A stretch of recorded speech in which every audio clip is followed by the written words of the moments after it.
وزیراعظم کے سیاسی مشیر رانا ثناء اللہ کا کہنا ہے کہ سی ڈی ایف کا ایک نیا ادارہ بننے جا رہا ہے، وہ بہت اہم ادارہ ہوگا۔ انہی معاملات کو پوری طرح سے دیکھتے ہوئے نوٹیفیکیشن عجلت میں نہیں ہونا چاہیے، نہ یہ عجلت میں ہوگا۔ Nawaz Sharif C D F کے نوٹیفیکیشن میں رکاوٹ نہیں، یہ تاثر غلط ہے۔ سی ڈی ایف کا ایک نیا جو ہے وہ انسٹیٹیوشن جو ہے وہ بننے جا رہا ہے اور وہ بہت ہی اہم انسٹیٹیوشن ہوگا، اور اس سے متعلق جو معاملات ہیں انہی معاملات کو پوری طرح سے جو ہے وہ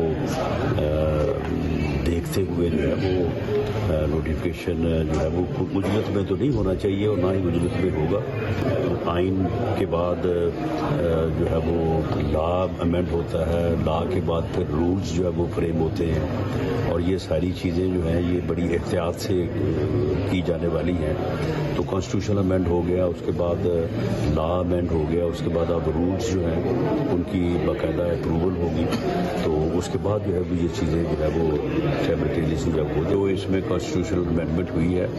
اس کے مطابق جس دن نوٹیفیکیشن ہوگا تو اس دن سے جو ہے وہ اس مدت کا جو ہے وہ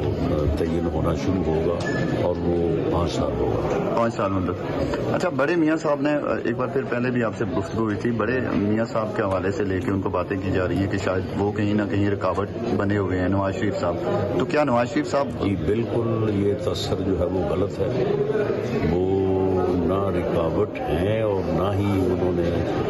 اس بارے میں کبھی جو ہے وہ اس قسم کے خیال کا اظہار کیا۔ ان کی جس گفتگو کو خواہ جو ہے وہ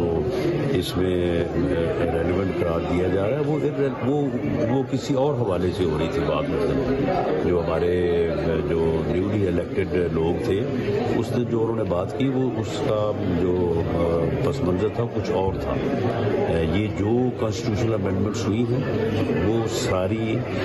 جو ہے وہ ان کے اوپر میاں نواز شریف صاحب کی ایز پارٹی ہیڈ اپروول تھی۔